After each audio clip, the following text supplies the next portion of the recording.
módulo tenga una función específica, ¿sí? Sirva para algo. Por ejemplo, voy a tener el método de que imprima boletas, ¿sí? El método o la función que genere los cards de los alumnos, ¿sí? O sea, que tenga una función específica. ¿Para qué se debe utilizar? El método o el módulo de inscripción, ¿sí? El módulo de captura de calificaciones de los alumnos, el módulo de inscripciones, ¿sí? Entonces, cada módulo debe de tener una función específica. No es únicamente dividir el código por dividirlo, ¿sí? Sino que cada uno va a tener una función específica. Al final yo los junto mediante un menú y ya pruebo el programa completo, ¿sí? Es más fácil ir probando por módulos cuando estamos programando, estamos haciendo un sistema muy grande de contabilidad, por ejemplo, ir probando por módulos para ver si funciona, porque antes de juntarlos tenemos que ver que funcione cada uno de ellos de manera independiente. Entonces, es más fácil ir probando por pequeños bloques de líneas de código. Por ejemplo, yo pruebo un módulo que es de inscripciones y está compuesto por 50 líneas de código, pues es más fácil encontrar en dónde está el error. A que yo pruebe todo el sistema completo que hace varias cosas, que hace inscripciones, que imprime cards, que imprime boletas, que genera listas, en dónde quedó el error. Si, por ejemplo, el programa me compila, no es un error, no me marca error como tal, pero a la hora que yo genero la boleta de Juanito Pérez, resulta que está reprobado en todas las materias. Y Juanito Pérez no, tiene 100 en todas las materias. ¿En dónde está el error? Entonces, puede ocurrir ese tipo de errores. O que estoy en un sistema contable, ¿sí? Y me salen pérdidas en lugar de ganancias. Entonces, tengo que revisar en dónde, qué hice mal. A lo mejor hice una operación aritmética, algo hice mal, por lo cual no me está arrojando los resultados. Pero el programa como tal compila y no me marca error de sintaxis o error o error que yo haya cometido en alguna línea, que me falta un punto y coma, que omití una variable, que no inicialicé, que un tipo de dato está mal. No me marca error de ese tipo, ¿sí? Ningún error de sintaxis me lo marca. Entonces, es error lógico, algo que yo hice mal, que programé mal. Entonces, aviéntate en 5,000 líneas de código encontrar el error. Sí, pues está medio cañón, ¿no? Entonces, es más fácil dividir ese programa tan grandísimo en pequeños bloques y que cada bloque haga una función específica. Entonces, vas probando bloque por bloque y ya vas viendo que va funcionando. Al final los juntas mediante un menú que los mande a llamar y ya viste que está bien todo, ¿no? Que no hubo ningún error, que todo está funcionando perfectamente bien, ¿sí? Entonces, por eso es mejor cuando tenemos programas muy grandes, dividirlos en bloques o en métodos o en módulos. La programación modular es un paradigma de programación que consiste en dividir un programa en módulos o subprogramas con el fin de hacerlo más legible y manejable, o sea, más fácil de manejar para mí como programador. Se presenta históricamente como una evolución de la programación estructurada para solucionar problemas de programación más grandes. Ahorita no lo vamos a ver tanto en la aplicación porque van a decir, oye, el programa que yo tenía pequeño se hizo más grande al dividirlo en módulos. Sí, va a pasar eso porque son programas muy sencillos y complejos de lo que esta puede resolver. Al aplicar la programación modular, un problema complejo debe ser dividido en varios subproblemas más simples o más sencillos. Estos, a su vez, en otros subproblemas más simples. Esto debe hacerse hasta obtener subproblemas lo suficientemente simples como para poder ser resueltos fácilmente con algún lenguaje de programación. Esta técnica se llama refinamiento sucesivo, divide y vencerás, o análisis descendente, que es el top-down. Un módulo es cada una de las partes de un programa que resuelve uno de los subproblemas. en que se divide el problema complejo original, o sea, lo vamos a dividir en pequeños módulos, pequeños bloques.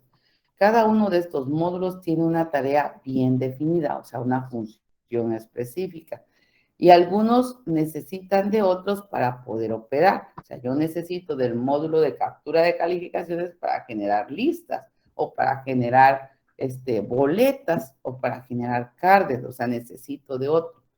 En caso de que un módulo necesite de otro, puede comunicarse con este mediante una interfaz de comunicación que también debe estar bien definida.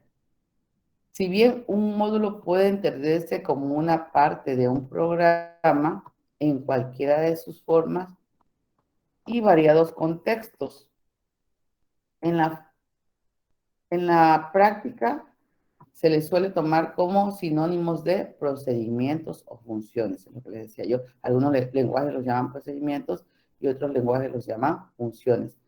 Pero no, no necesariamente ni estrictamente un módulo es una función o un procedimiento, ya que el mismo puede contener muchos de ellos. No debe confundirse el término módulo en el sentido de programación modular con el término funciones, procedimientos propios del lenguaje que los soporta. Sí, es lo que les decía. Depende del lenguaje, van a ser procedimientos o van a ser funciones. Cada lenguaje le llama de diferente forma. Algunos le llaman funciones y otros le llaman procedimientos. Ok. Ventajas y desventajas de la programación modular. Un programa modular es más fácil de escribir y depurar, es lo que les decía yo. Ejecutar, probar y poner a punto. Se debe profundizar en las pruebas parciales de cada módulo, más de lo que se hace en un problema mayor, ¿sí? O un programa mayor. Entonces, es mucho más fácil encontrar un error en un pequeño bloque de código. Un programa modular es fácil de mantener y modificar, o sea, es fácil de que nosotros encontremos los errores y lo modifiquemos. Un programa modular es fácil de controlar. No hay.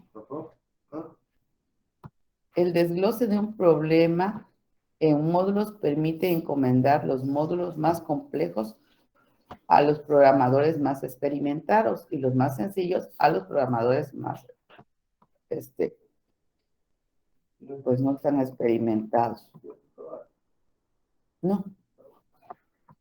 Posibilita el uso repetitivo de las rutinas en el mismo o en diferentes programas.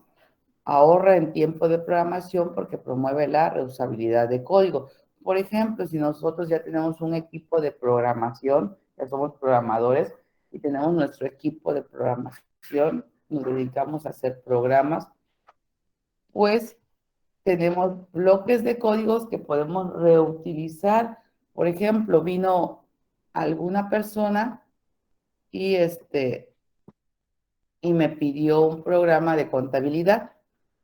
Llega al mes otra persona, otro cliente, y quiere otro programa de contabilidad, pero su empresa es más pequeña. Entonces, ¿qué puedo hacer? Reutilizar los bloques de código que ya hice para la persona anterior o para el cliente anterior, lo puedo reutilizar y adaptarlo a ese nuevo cliente, que como su empresa es más pequeña, pues utiliza menos cosas o quiere menos cosas que haga el programa. Entonces, a eso se refiere la reutilización de código, que ya tengo código hecho y lo puedo reutilizar en otros programas similares, ¿sí? Por eso es importante dividirlo en módulos. Ah, tengo el módulo que me saca el balance general. Ah, ya lo tengo, lo utilizo. El cliente también quiere que le saque lo que es activo, pasivo y capital. Ah, pues ya tengo un módulo que saca activo, pasivo, capital. Y también este cliente lo quiere. Entonces, reutilizo los programas que ya tengo hechos, los módulos, ¿sí? Entonces, es más fácil ya para mí como programador tenerlo dividido en módulos, porque ya agarro la parte que me interesa nada más. A tener todo el programa en uno solo y a ver, búscate dónde está el que hace el estado de pérdidas y ganancias, o búscate el que hace el balance, o búscate el que hace tal cosa. Entonces es más difícil, ¿no? En cambio, si ya lo tengo dividido, pues es más fácil. Ah, pues aquí está, se llama balance, aquí está, se llama estado de resultados, aquí está, se llama activo, pasivo y capital, y ya nada más lo agarro, ¿no? De donde lo tengo. Desventajas, no se dispone de algoritmos formales de modularidad, por lo que a veces los programadores no tienen claras las ideas de los módulos. La programación modular requiere más memoria y tiempo de ejecución. Bueno, un método en Java, acuérdense que en Java todo lo que hemos ocupado son métodos, por eso importamos librerías, ¿sí? Por ejemplo, el método que me imprime en el cuadro de diálogo, el joptionPaint.show, mensaje de diálogo, ese es un método. ¿Qué hace ese método? Me va a generar un cuadro de diálogo. Yo el mensaje que mando a imprimir sale en un cuadro de diálogo. ¿Quién me lo genera? Ese método, ¿sí? Si yo voy a hacer una función matemática, elevar un número, por ejemplo, al cuadrado al cubo, ocupo el método mat.pow, donde pongo el 3, por ejemplo, elevado al cuadrado, base como exponente. ¿Sí? Entonces, son métodos, todo lo que ocupa Java son métodos. Tengo el método main, tengo el método para sacar raíz cuadrada, que es el SQRT, ¿sí? Para los dígitos. El system.out.print también cuando yo mando a imprimir un mensaje a nivel de línea de comandos con system.out.print. Todos esos son métodos. Todo lo que ocupo en Java son métodos, ¿sí? Entonces, por eso es que importo librerías. Entonces, esos son métodos que ya están hechos. Ya estoy haciendo reutilización de los métodos. Estoy utilizando métodos que ya están hechos para hacer alguna función específica. ¿Ok? Public Static Void Main es otro método que yo ya tengo, ¿sí? Que ocupo, ¿sí? Donde me indica que ahí empieza el programa principal. Y aquí está el método que me saca, eleva un número, en este caso el 3 a la séptima potencia. El método system.out.print que me permite imprimir un mensaje. El método joptionPaint.show input diálogo me permite introducir datos. Ese es otro método. Todo lo que ocupamos en Java son métodos.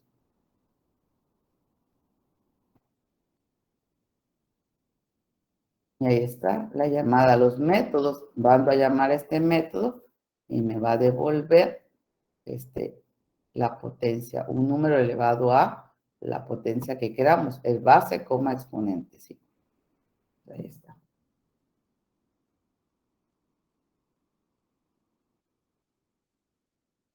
Utilizando métodos podemos construir programas modulares. Se consigue la reutilización de código. En lugar de escribir el mismo código repetido cuanto sea necesario, por ejemplo, para validar una fecha, se hace una llamada al método que lo realiza. O sea, si ya los mando a llamar, ya no tengo que volver a escribir esas líneas de código. Por ejemplo, para hacer un cuadro de diálogo, yo no escribo las líneas de código que hacen el cuadro de diálogo, únicamente mando a llamar al método joptionPaint.show, mensaje diálogo o input, lo llamo. ¿Sí? Cuando trabajamos con métodos debemos tener en cuenta lo siguiente, en Java un método siempre pertenece a la clase, no podemos escribir métodos fuera de una clase, eso ya lo hemos visto. Hacemos el programa y todo programa en Java empieza con una clase. Public class y empezamos nuestro programa, ¿sí? No podemos escribir métodos dentro de otros métodos. Todo programa en Java tiene un método llamado el main, que es donde empieza el programa principal. La ejecución del programa empieza en este método. El método main es el punto de entrada al programa y también el punto de salida. Ahí empieza y ahí termina. ¿Sí? Y un método lo delimitamos con llaves, donde una llave de apertura, acuérdense que las llaves son para marcar bloques, en este caso la llave me sirve para indicar el inicio y el final de mi método. Si el método me va a regresar un valor, entonces ponemos la palabra reservada return, indicando que me va a retornar un valor el método. Aquí en Java los métodos solamente retornan un valor. Hay otros lenguajes de programación donde los métodos me pueden retornar 2, 3, 4 valores, ¿sí? Si no, y return, pues, puede aparecer en cualquier lugar del método, no tiene que estar necesariamente al final, o sea, donde yo quiera retornar el valor, ahí lo pongo. Cuando un método finaliza la ejecución del programa, continúa a partir del punto donde se produjo la llamada al método. Si yo llamo al método, hace lo que tenga que hacer el método, se regresa a donde lo llamé y la ejecución continúa en el programa principal. Desde dentro de un método se puede a su vez invocar a otros métodos. Aquí tenemos public class, todo programa en Java empieza con una clase, decíamos, public static void main, quiere decir que es el método main, el método principal donde empieza el programa, ¿sí? Y las llaves que indican el inicio y final de mi método. Ok.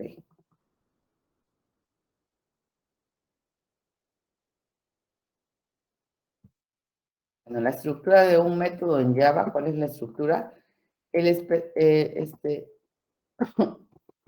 Los especificadores de acceso, un método puede ser, su acceso puede ser public, ahorita lo vamos a manejar como público, puede ser privado, puede ser protegido, ¿sí? Entonces, vamos a poner public, el especificador de acceso, que va a ser público, indicando que cualquiera puede acceder a él.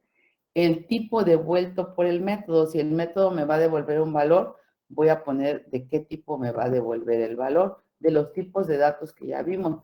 Puede ser doble, puede ser entero, puede ser float, ¿sí? De los tipos de datos que ya vimos. Puede ser char, puede ser string, y de cualquiera de los tipos de datos me puede devolver un valor el método, ¿sí? Suponer que me va a devolver un dato de tipo entero. De ahí pongo el nombre del método, cómo se va a llamar mi método, ¿sí? Se va a llamar edad. Edad, para calcular la edad de una persona, ¿sí? De ahí abro paréntesis. Esta es la sintaxis, o sea, la forma en cómo voy a escribir mi método. Esta es la sintaxis. O sea, aquí ya estoy haciendo un ejemplo de un método. Luego los parámetros, o sea, las variables que el método necesita para funcionar, para calcular la edad que necesito. Necesito la fecha actual, coma, y le voy a pasar como parámetro de tipo entero la fecha de nacimiento, ¿sí? Fecha actual y fecha de nacimiento. Luego, ¿qué viene? Bueno, throw son las excepciones, ahorita no vamos a ver excepciones. De ahí vendría las llaves indicando que empieza mi método. Ahí empieza mi método. Y aquí dentro de las llaves irían las instrucciones que yo necesito para calcular la edad. En este caso voy a declarar de tipo entero una variable que va a ser local al método, ¿sí? Local al método, ¿por qué? Porque va a ser reconocida únicamente dentro del método. Entonces voy a calcular la edad, va a ser igual a fecha actual menos fecha de nacimiento, ¿sí? Y ahí calculo la edad. Ahora, como declaré una variable que es local al método, ¿sí? Es edad, esta variable solamente va a ser reconocida dentro del método. Para yo poder utilizar esta edad que acabo de calcular, tengo que retornar ese valor. Entonces, por eso le pongo la palabra reservada return para que salga del método ese valor y voy a retornar edad. ¿Sí? Y ahí está, un ejemplo de un método. Este método me va a devolver un valor. Cuando el método no me devuelve ningún valor, en lugar del tipo de dato le voy a poner la palabra reservada void, que quiere decir sin valor, que el método no me retorna nada, ¿sí? Entonces, aquí sí me va a retornar un valor, que va a ser la edad, y va a recibir parámetros, ¿sí? Que son los valores que necesita el método para realizar su función. O sea, ¿qué le voy a pasar como parámetro? Pues lo que yo necesite aquí adentro. ¿Qué necesito? Pues la fecha actual y la fecha de nacimiento para calcular la edad. Y bueno, aquí me explica para qué se utiliza cada uno de ellos. Ahorita el throw, que es para las excepciones, pero para las excepciones no lo vamos a ver. Lo vemos en el próximo semestre, que ya vemos excepciones, que son los errores que ocurren en tiempo de ejecución. El programa no me marca error, sino que el error va a ocurrir cuando yo ejecute el programa. Bueno, la implementación de métodos. Escribir lo que el método debe hacer, determinar las entradas del método, es decir, lo que el método recibe, o sea, los parámetros que yo le di, determinar los tipos de datos de las entradas, de qué tipo va a ser cada uno de los datos, determinar lo que debe devolver el método, escribir las instrucciones que forman el cuerpo del método y prueba del método, diseñar distintos casos de prueba. Bueno, aquí está. Yo por cada parámetro que reciba mi método le tengo que poner de qué tipo es. No es como cuando declaro variables. Cuando declaro variables únicamente pongo que el tipo de dato, por ejemplo, int, y con coma voy separando todas las variables que sean de ese tipo. ¿Sí? Así. Aquí no, aquí cuando yo recibo parámetros, ¿sí? Tengo que poner de qué tipo va a ser cada uno de los parámetros que reciba, ¿sí? Entero, por ejemplo, voy a recibir un parámetro flotante, X, voy a recibir un parámetro de tipo doble, Y, y así por cada parámetro que yo reciba, le tengo que poner primero de qué tipo es ese parámetro, ¿ok? ¿Dudas hasta aquí? Y este es un ejemplo. ¿Vale? Eso es aunque sea el mismo tipo de datos.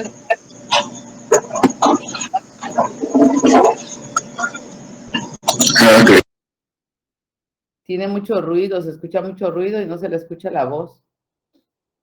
A ver, o escríbame en el chat porque no le entendí de lo que me dijo.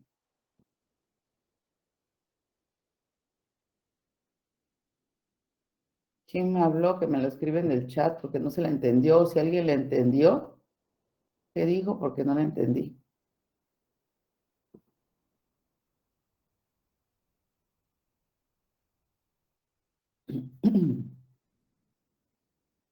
¿No? No le entendí qué dijo. Se escuchó mucho ruido y no, se distorsionó todo, no le entendí qué dijo. Bueno. Entonces, el día lunes vamos a estar haciendo ya programas con métodos, ya estaremos haciendo programas con métodos.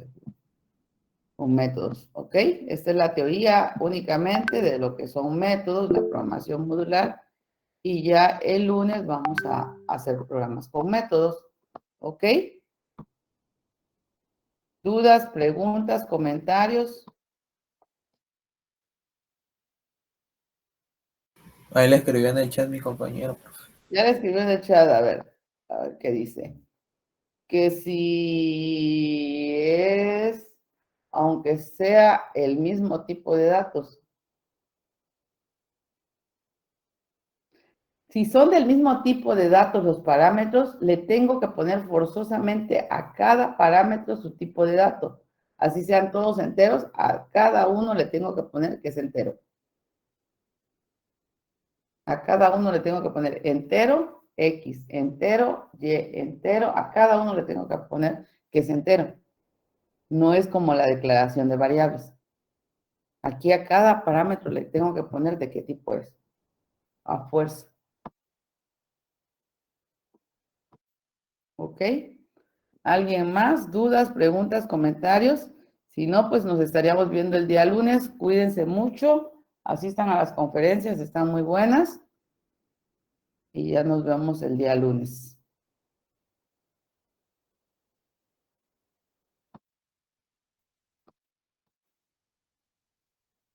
¿No hay dudas entonces? No, bro. Ok, gracias chicos, cuídense, Hasta hasta luego. luego. Hasta luego, profe. Hasta